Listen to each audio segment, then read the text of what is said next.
What's up, guys? Welcome to the latest episode of Andre the Man Show. I'm your host, Andre Morton, and Andre the Man Show is exclusively on the ATP Network. You can catch the ATP Network on YouTube and Rumble. Rockfin, the ATP Network is still in progress, and also too, I know I should have made a banner for this on the bottom of the screen, but you can follow the ATP Network on Twitter. Before I get to anything else, oh yeah, I got it on Twitter actually. A banner. I don't know what the hell I'm thinking. Today is a day. On the bottom of your ticker here, you can see it says follow the ATP Network on Twitter. The handle is @ATP Network 247. Again, it's at ATP Network 247. I know nothing has been posted on it yet. Still a work in progress. I'm still, because I currently have 9.5K followers on Twitter. I want more. Because of that, thanks to a co-host, I'm able to spread the word out quickly about our network. And so far, we're growing pretty quickly. And now on Rumble, we actually at 23 followers. So thank you guys for that. I know Rumble's gonna be a slow process in terms of growth, because a lot of people still on YouTube, and I understand YouTube is a dominant platform at the moment. So before I get to what I'm gonna talk about, and today's episode is gonna be a doozer, I'll tell you that. Oh man, I'm finna share my screen real quick. It's a fundraiser for a comrade. I haven't really been talking to her that much because I haven't really been on Twitter as much, like interacting with people on Twitter. But shout out to some comrades, my close friends of mine. You can say they brought this to my attention about her current situation. I'll give it a sec. This thing, man. There you go. Holy shit. It says survival funds to escape unsafe home environment. This is the lady right here. Her name is Trina. I'm gonna read you some of her story. I'm not gonna read all of it because there's a lot. Right here, it says, my name is Trina, and my struggles began during COVID. I fell behind on bills. After losing my job, I underwent gallbladder removal, thyroid biopsies, and eventually a full thyroidectomy, all while caring for my newborn daughter in 2019 and my son in 2018. My father, who was assisting us, attempted suicide in our presence and was hospitalized for mental health issues. My mother moved in after her house was foreclosed. 2 months later, my brother overdosed, and I had to organize a GoFundMe for his funeral expenses. I managed everything from contracting the coroner to arranging the affordable burial. Despite these efforts, our bills continued to pile up. I reunited with my children's father, who initially promised a better life, but after 6 months, the abuse resumed. My decade-old car broke down in October. I bought a new one, which only brought more problems. An incredible babysitter who cared for my daughter and transported my son to school was violently carjacked in January, resulting in her hospitalization and rehabilitation for multiple fractures. Consequently, before I began arriving late to work, leaving early, and sometimes I had to call in absent due to lack of childcare. My father refused to take my son to school in bad weather because we live too close for bus service. Colleagues at work started to turn against me, and I faced multiple write-ups. My son began having outbursts at school, echoing his father's violent words. I enrolled him in a day therapy with transportation provided by a bus, but he was frequently suspended. And when his father failed to bring him downstairs for pickup, the insurance canceled the service due to his instability in the program. And these are just some of the challenges, not including the physical abuse. Then she says right here, okay, I'm done. I thought it was longer than this. Thank you for understanding and support. Any contribution you make will have a significant impact on me and my family's life. Sincerely, Trina. So yeah, y'all. Again, that's Trina right there. She's on Twitter. Her handle is @TrinaPants. Yeah, her handle is @TrinaPants. I think it's 3 T's. I think, if I'm not certain. I apologize, but so yeah, y'all. I'm gonna put the link to Trina's GoFundMe page in the description below on YouTube, and I'm gonna put it in Rumble too. Um, I haven't been having enough time to really tour with Rumble like that, so I will make sure I'll get that done. And also too, y'all donate to our publicist Cked. He's also struggling as well, man. Just a working class guy trying to make it. His handle, his Cash App tag is down here. It's at $IBARA11.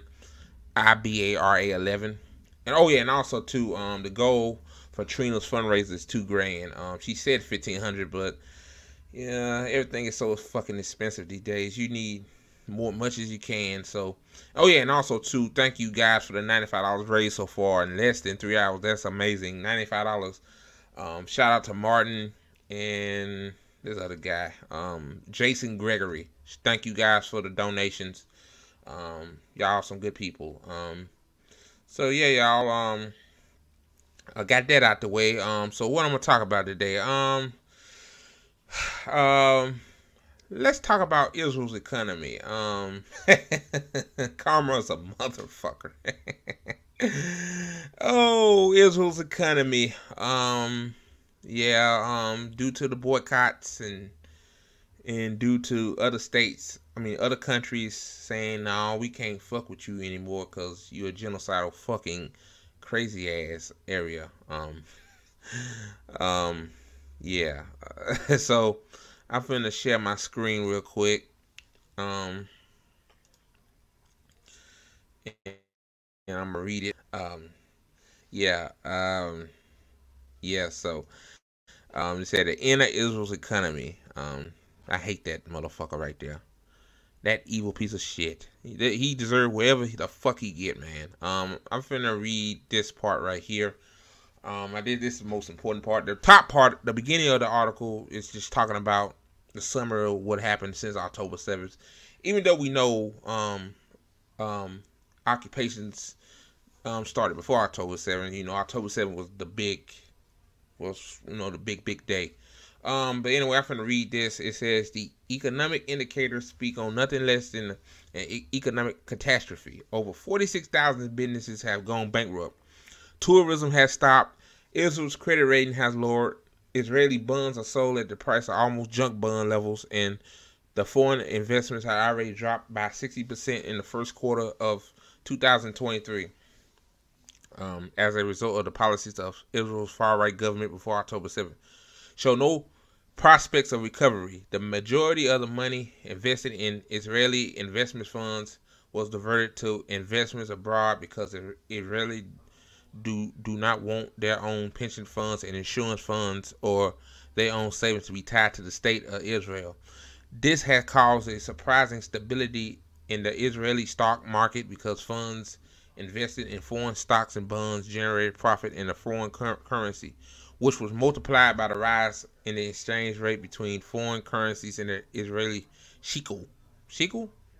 But then Intel scuttered a $25 billion investment plan in Israel, the biggest BDS victory ever.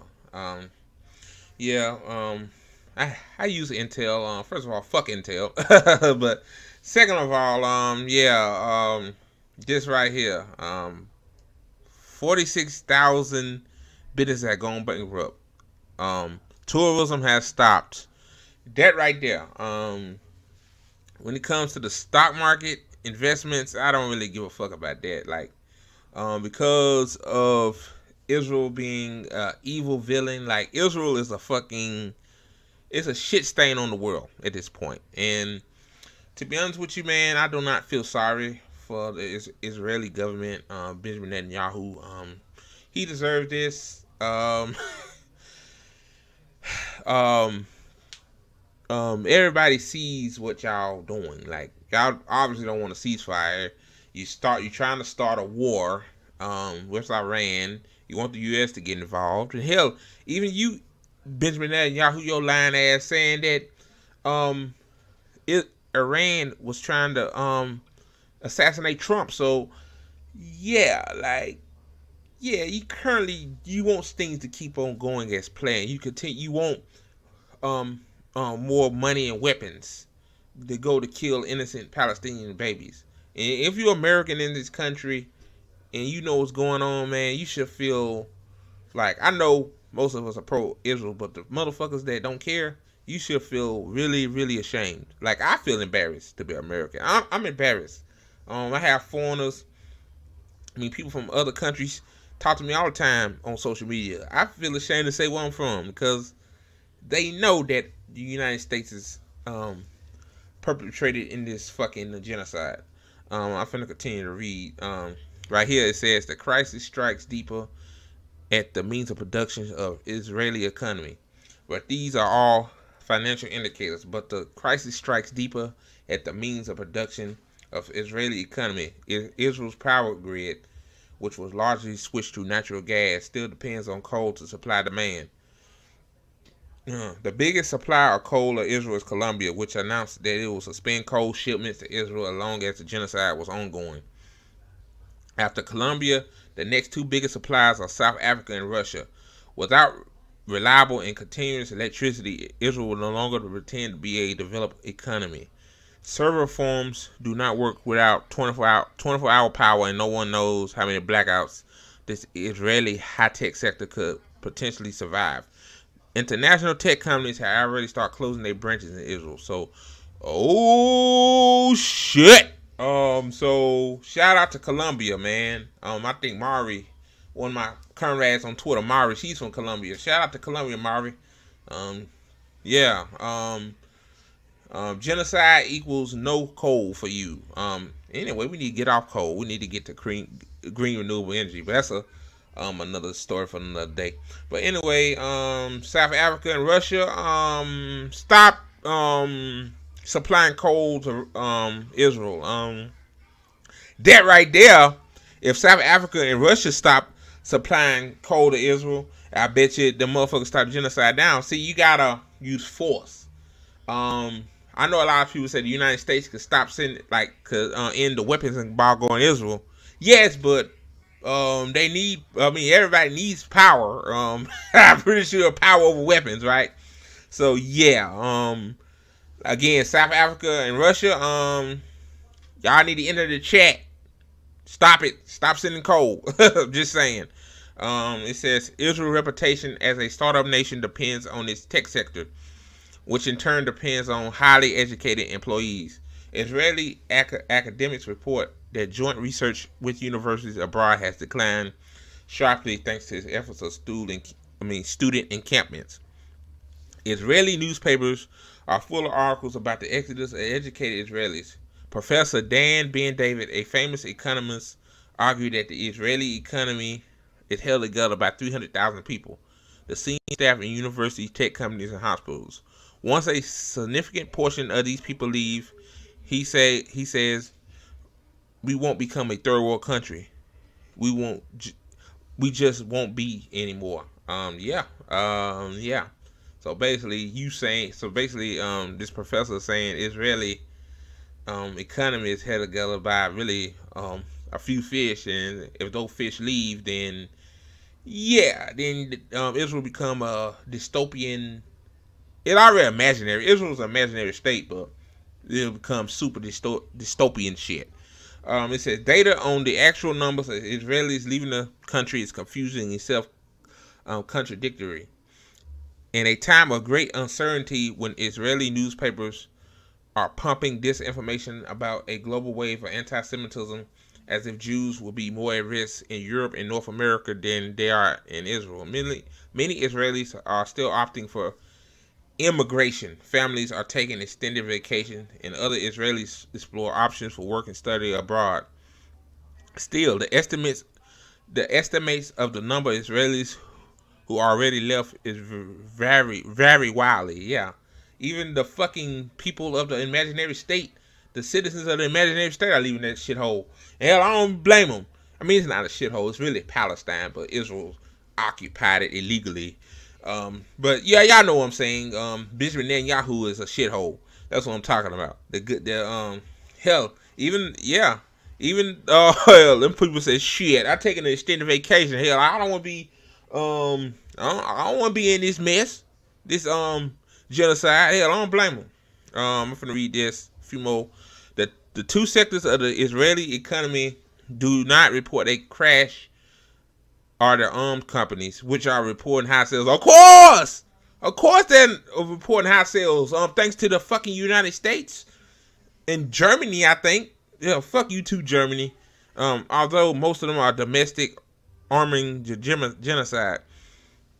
And the exits as international corporations scavenge the Caucasus of Israel tech sector looking for bargains. Even Google expressed interest in buying the Israeli cybersecurity Wiz founded by Israeli intelligence officers who are eager to sell their company to Google in order to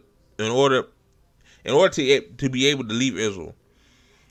Israeli economists are expecting Israel government to take urgent action to deal with the crisis, end the war, cut public spending, raise taxes, restore public trust in Israel's public institutions, and repair Israel's foreign relations, especially with the countries that depend upon its trade, the EU, Turkey, and Colombia. The Israeli government is instead implementing plans to destroy the Palestinian economy, not only of Gaza, but also of the Palestinian Authority in the West Bank. Ain't that what the Abraham Accords did? Basically, Abraham Accords says, Palestinians, you ain't got no say. Do as we do now. I mean, do as we say, not as we do. That's basically what the fuck that was. It adopts a belligerent approach towards any state that criticizes its policies and has passed a last-minute and unrealistic budget for 2024. So yeah, y'all can read the rest of this. Just a couple more paragraphs. I ain't gonna read all that. Yeah, so Israel's economy is dying. It's dying. I hope to God that South Africa and Russia stop their coal supply to Israel, or threaten to stop their coal supply to Israel. I mean, I know Putin. I know a lot of people don't like Putin, rightfully so. But I mean, you know, Putin. It's up to you, man. Hey, you need power. The power to tech. You know, there's a lot of tech companies in Israel, and fuck Google. Okay, guys. This is my third time recording this. What you see on your screen is I'm gonna play a video. The woman right there on the screen her name is Angela Rye. She's the host of one of the hosts of Native Land Pod, and also too she's a political commentator. Basically she represents the D. Yeah, just another token, yeah, for the Democratic Party, you know. And the guy in this video too his name is Charlemange the God, and you know he's the co-host of the Breakfast Club, which is a nationally syndicated radio show. You know, basically what they do is they just talk culture and you know, culture and music and stuff. That's really the premise of that show. So CNN got these two token heads on here to basically promote Kamala, defend her because of this guy, this guy on the right called her a DEI hire in a form of racism. So I'm finna play this video and let me know what and I finna give my thoughts. I said let me know what you guys think. This shit ain't live. Holy hell. Today is not my day.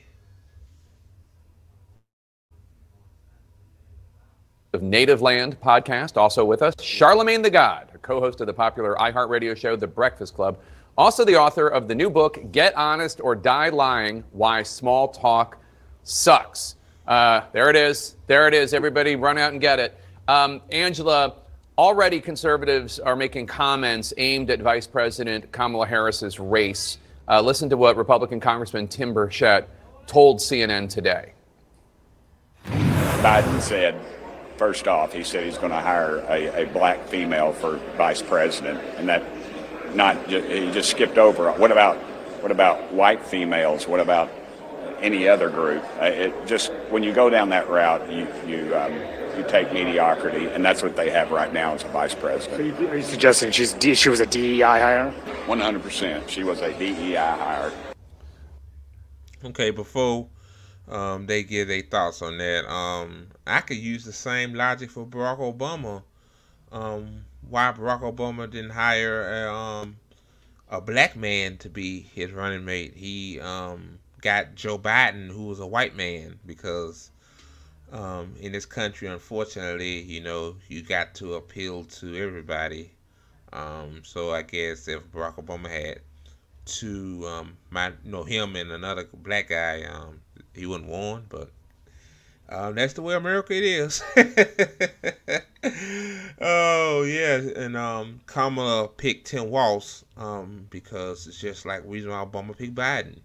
You gotta appeal to 75% of the fucking country. It's just the way it is. Okay, I'll let him continue. I'm just running off at the damn mouth. Angela, what's your reaction to that? My reaction to that is DEI didn't earn it unless you're talking about legacy admissions and some of the trust funds that many of those members of Congress have. What you have in Kamala Harris is someone who was not only a county prosecutor, a state attorney general for California, a statewide elected United States senator, and now the vice president. I don't know about you, Jake, but now I'm gonna break that down. She was a prosecutor, an attorney general. Her record, Miss Rye, I used to like you. That's when I was a Democrat, but now since I'm not, I don't like any token Negroes, so yeah. But anyway, Kamala Harris's record as a prosecutor and attorney general is atrocious. Ain't this the same motherfucker, Kamala, that locked up parents because their child didn't go to school? A good instance is, what if the parent is working 2 jobs, can't drop the child off. The child probably, walks to school, but doesn't go to school because, maybe they got with some other people and decided to not go to school, or they just stayed home. I mean, the parent can't be with their child 24/7, so locking them up for that, ruin their life. Yeah, that's good. And also hiding evidence, to get offenders off. That was Kamala. That's a good thing about Kamala. And Senator, she just went on to get along. Kamala wasn't no progressive. I can't believe she called herself a progressive back in 2019. Like even nobody wasn't fooled by that shit. Like, come on, man. And vice president, she couldn't even handle the border situation. Yeah, she was a horrible vice president, a horrible senator, and an evil ass cop. Yeah, Kamala, that's her name. Oh, Angela Rye, I know where this going. Oh, jeez.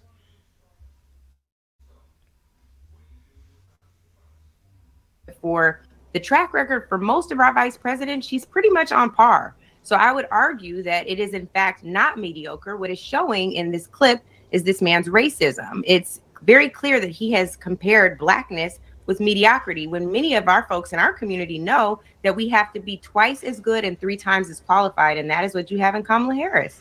Charlemange, what's your response when you hear white Republican congressman referring to Vice President Harris as a DEI hire? I would say MAGA has a lot of DEI hires too. Conservatives have a lot of DEI hires, but DEI stands for delusion, entitlement, and idiocracy. Because they're delusional because they think Donald Trump is their savior. They're entitled because they're a bunch of privileged white men who want everybody else to stay in their place. And the idiocracy comes into play because that's the movie the RNC convention reminded me of the other night. Classic film. Let me say this. Was what that man said was a racist trope? Yes, it was. But, but at the end of the day, it really was a DEI hire. Like, Kamala, basically a blackface to drop bombs, to drop bombs on little Palestinian people and women and children's heads. So yeah, I mean, the guy, yeah, I see it, but again, I mean, like, he ain't wrong. Again, fuck the right. I know some people gonna say you're a right winger. No, I'm not. Okay. Oh man, I'm so sick of people calling me that, man. It's just by Mike Judge. You previously, Charlemagne, you previously called both Joe Biden and Donald Trump trash candidates, and you said you would vote in this election, but you would not endorse Biden. Now that he's out, do you think you might endorse Vice President Kamala Harris should she get the nomination? Now, what don't make any sense to me is, yeah, he did say Biden wasn't a good candidate, but he basically said too, along with that he'll hold his nose and vote for him. My thing is, you're not wrong on Biden. When Charlemagne was talking about it a few months ago, it's just that, there's other options out there, right?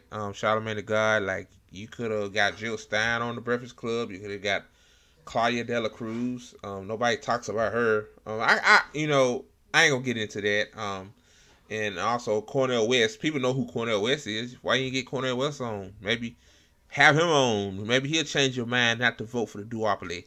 Who knows, man? But that don't make any sense. Joe Biden is a bad candidate, but I'm gonna hold my nose and vote for him. Yeah, that make totally motherfucking good sense. It really does. Yeah, absolutely. I absolutely would endorse Vice President Kamala Harris. I supported Kamala Harris in 2020 when she ran for president. I was out there on the campaign trail with her. She was the only reason that I voted for the Biden-Harris ticket to begin with. And, we have our, disagreements on air and off air. But I think that, she is the perfect person, to be in to fight in these unprecedented times right now. So Angela, yes, I would absolutely support her. What? Kamala is not gonna do shit. Hold on. So you think Kamala will do more than Biden? No, she won't. Who controls Washington D.C.? Not the people. Even though people vote. Which is actually, like my co-host said, voting is just an illusion. So yeah, it's an illusion. We don't have a choice. The donors pick out who they want to fucking run. To be honest with you. Oh man. Kamala's not going to do nothing for the black community. She already said that. She said she's not going to do anything just for the blacks. She's going to do something for everybody. What she's insinuating is she ain't going to do shit for the blacks. So, and black people still going to vote for her. So, yeah. If you one of those black people, stay 18 million feet away from me. Because what I will tell you will hurt your feelings. I mean, well, it's truth, but in your eyes, it'll hurt your feelings. Oh, Charlemagne. I mean, I'm not surprised where this video going. I seen this video originally with Sabby when she talked about this. I just decided to talk about it too. Angela, what do you make of Donald Trump saying that he is building support among black voters? I don't. I make the same thing out of it that exists. It's absolutely nothing. It's a nothing burger. Donald Trump does not have a tremendous track record with black people. I think many of us can see through the lies, the parallels that he's trying to make with his, entanglements with the system are not real. There are black folks who are struggling to make and pay legal bills every day, struggling to figure out how they're going to raise bail money. Meanwhile, in Georgia, Governor Kemp signed a bill into law that would prevent organizations that help people make bail. He prevented that. That is Donald Trump's, someone who's just like Donald Trump. It's Donald Trump's legacy playing out in states. When you look at what Project 2025 is all about, we know that most of those policies will hit us harder than anywhere else. When you look at what the Supreme Court has done with the 3 appointments from Donald Trump, we know that those policies are impacting us more than anyone else. So in our community, folks don't get immunity, right? He's offering immunity for police.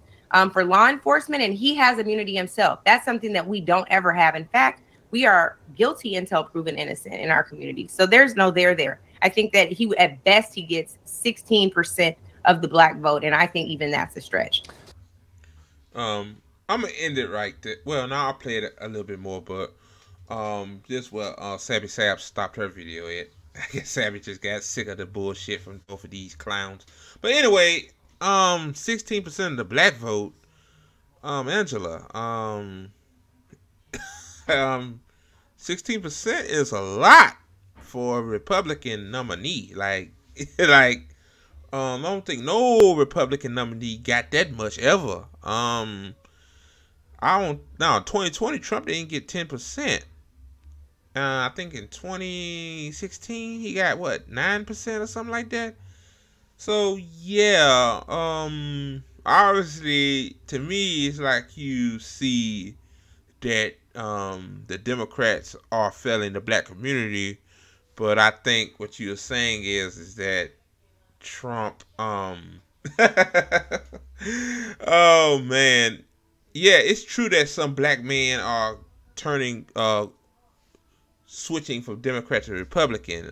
That's just lack of information. To all the black people that considering voting for Republicans and Democrats haven't done shit for you, listen to the ape right now. Republicans are not going to do shit for you either. Don't be a flip-flopper. Just withhold your vote. You know what? Better yet, I got some homework for you guys. For not only for my black people, but anybody else. Just withhold your vote if you know, because both parties is not going to do shit for you. Like, that's insanity. Because Joe Biden didn't do shit for me, I'm gonna vote for Trump.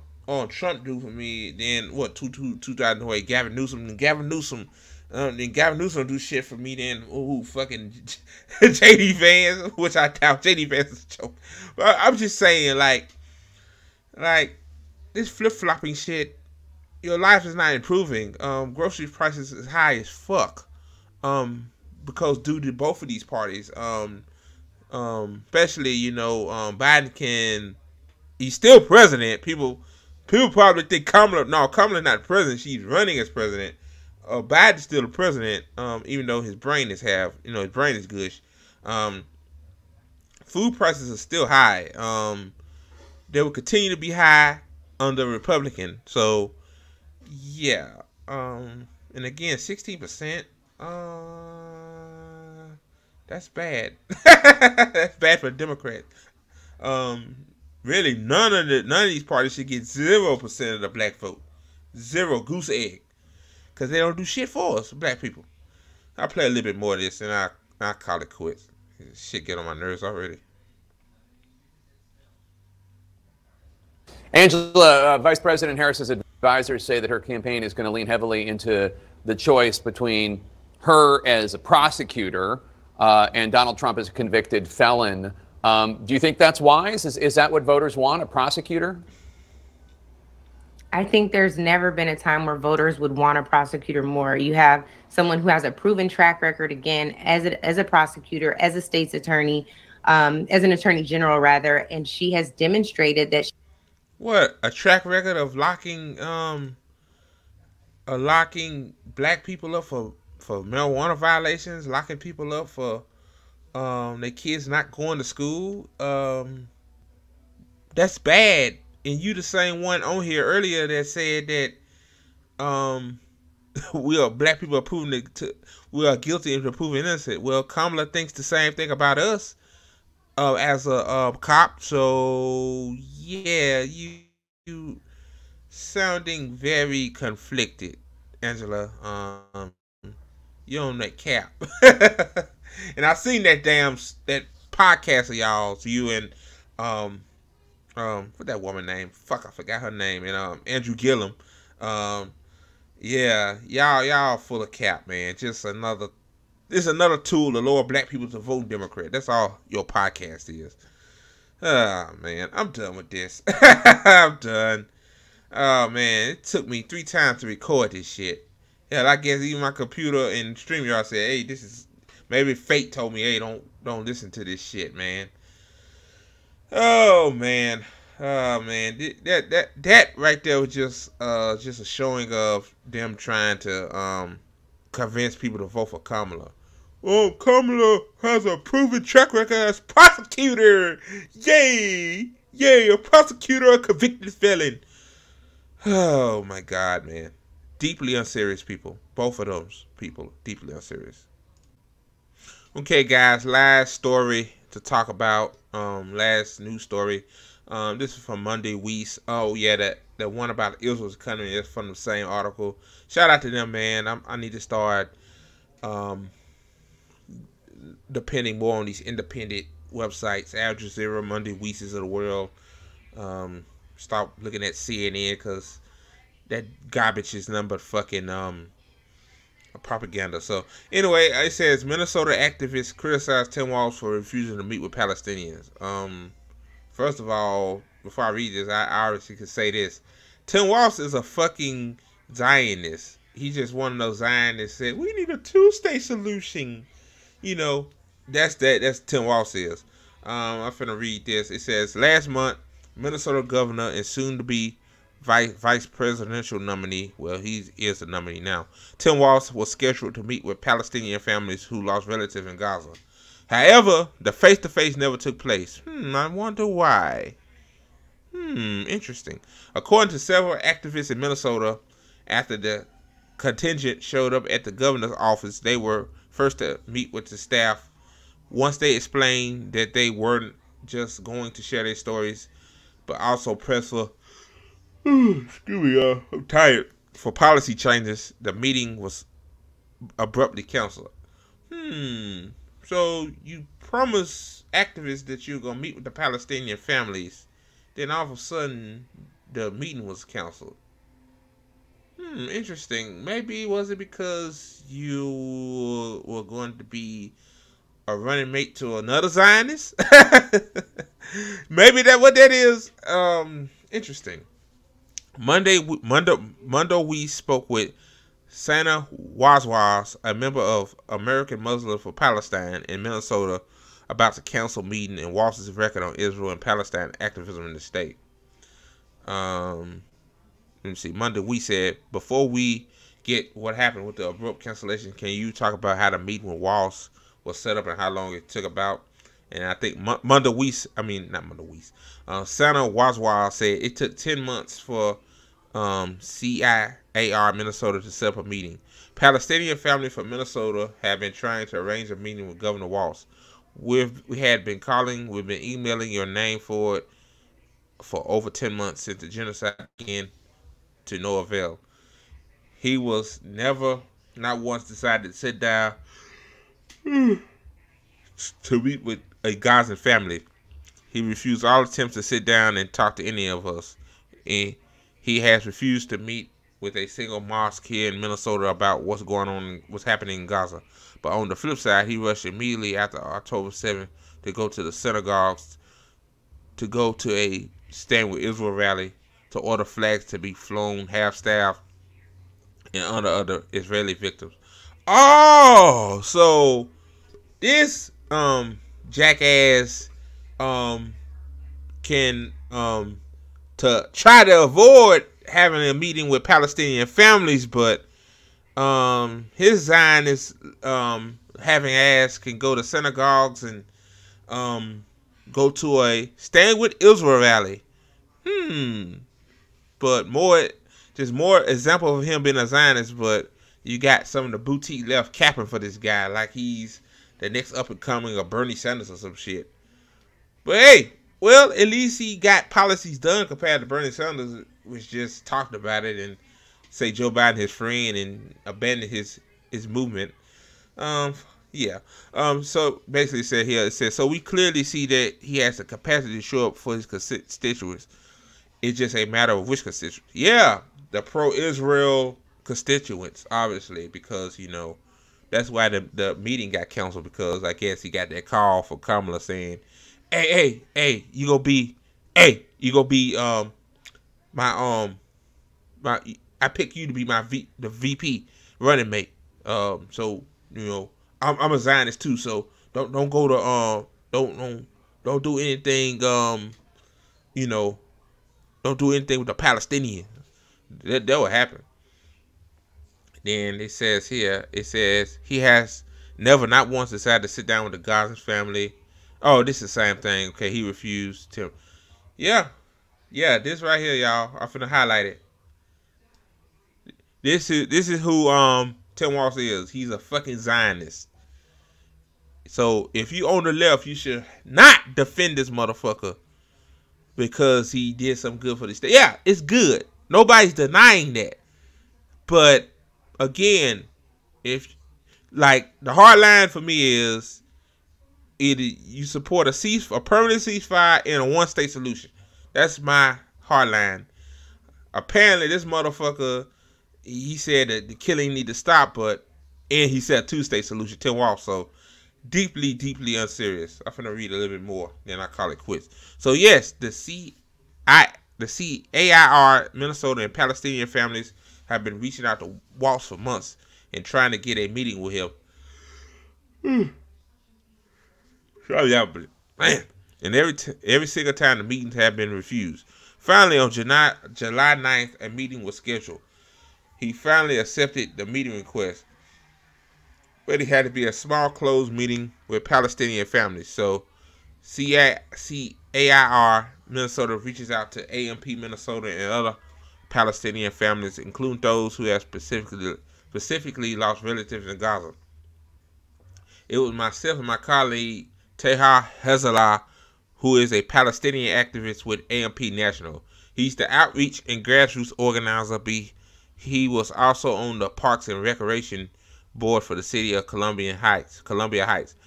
Then Dr. Cked, Adwan, who was a resident Minnesotan who had lost droves of family members in Gaza, and he and his wife attended. Also, some other folks from AMP who are Palestinian have had family members who impacted attended. And it says here, what happens when you arrive for the meeting? So we arrived early for the meeting. Walz is in the building, by the way. It's not like he was on the road. He was in the building and he was ready to meet with us. Our meeting was scheduled for 11:30 a.m., but we were there by 10:30. So they got there early, so there was no excuse for that Tim Walz asshole not to meet with these people. Like, damn, all those activists asked this fucker to do is meet with them, talk to him, and hopefully they'll convince him. I mean, you can't bring their family members back. Allah rest their soul, but at least you can try and be a decent human being. But no, he's a Zionist. He don't care about these people. He showed it. Louis Sabby always say, Tim Walz showed his ass. Then at 11 a.m., there was a pre-room where Walz was set to meet with us. And then when the staffers came in, they just kind of wanted to chat with us. They asked us this meeting was going to be like, and what do you guys want to discuss? Try to drink some water if I stop yawning. I'm gonna read this right here. We don't want to sit here and play our victimhood card and cry for you guys and just trauma dump. That's not what we're interested in. We're interested in material solutions. We're interested in policy demands. Basically, I'm finna say it in layman's terms, they interested in a one-state solution, a permanent ceasefire, reparations for Palestinians. That's what they fucking want. They don't want no two-state solution bullshit. Fuck that. We clearly laid out. We laid it out clearly. Listen, we don't want to be perfect victims with a sob story. We don't want to sit here and play our victimhood and cry for you guys. Just trauma dump. Yeah, it's the same thing like right here. And I'm gonna read this and I'll call it quits. We want to talk about Minnesota divestment governor. Governor Tim Walz sits on the state board of investments, which management public pension funds and Minnesota taxpayer money, which is invested in institutions that are complicit in Israeli occupation. That's $157 million. We said we wanted to address that. We want to talk about Governor Walz's history of unleashing the state patrol on peaceful protesters and arresting people unfairly. We want real issues on the ground here in Minnesota. The suppression of Palestinian activists. As soon as we said that, two staffers got up there were 4 or 5 staffers that were meeting with us. 2 of them got up and left the room a few minutes after of us talking. Yeah. Once you say you need to cut ties with Israel, with your public pension funds, they say, nah, we good. That just show y'all that APAC money, man. APAC money is in local state, is in state government too. So yeah, y'all, I'm about to end it here. I wish I give y'all a better show, but StreamYard been acting weird lately, man. Like, all my shit just act weird. First Twitter act weird. I can't see my notifications, and now StreamYard was lagging. Fortunately, third time the charm, I was able to play that video of 2 fucking Negro 2s, Angela and Charlemagne the God. And also too, I want to address something. One of the video on the ATP network that really blew up was the one where I talked about Trump at the NABJ, right? One of these motherfuckers in the comments gonna say I suck. Well, if I suck, sir, ma'am, whoever you is, then why are you watching it? Like, why are you watching it? And then, if I suck, keep that to yourself. You ain't gotta comment it, fool. Like, what the fuck? Okay, I just had to address that, because I don't think I would address it nowhere. Okay, guys, shameless plugs. On the bottom of the ticker here, you can see, subscribe to my podcast, Real Recognize Real, available on all major podcasting platforms. The latest one, when I talked to TP about, mutual aid, left hand fighting, and taking your kids to school, fearing the worst. As we said in the podcast, we hope there'll be no school mass shootings this year. Or hell, fuck it, no mass shootings anywhere. That's just horrible to say the least. And also to donate to our publicist again. That's his Cash App, capital IBARA 11, and also to in the link in the description on YouTube and Rumble, donate to one of our comrades. She's trying to survive.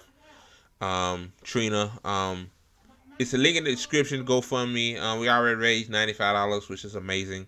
Shout out to Martin, and I know Martin personally. So, and also to follow the ATP network on Twitter. Right down your screen right there. I know ain't nothing on there yet, but trust me, gonna be a whole lot of content coming to that page. So stay tuned. So yeah, guys, about to leave. I got another episode done. Me and Ty Peasant, we putting in all the work on here. Me and Ty Peasant ain't K actually. So hopefully the other guys will follow suit soon. I'm patient. Really, I'm not really in a rush or nothing. Kind of like this. I rather to do this live, but I might just do Tea Time live, and Tired Peasant, she'll do her show live. So I just do these pre-recorded. So okay, guys, that's it of Andre the Man Show. I'm Andre Morton signing out. Have a good one, and also thank you for watching ATP Network, Voice of the Voiceless.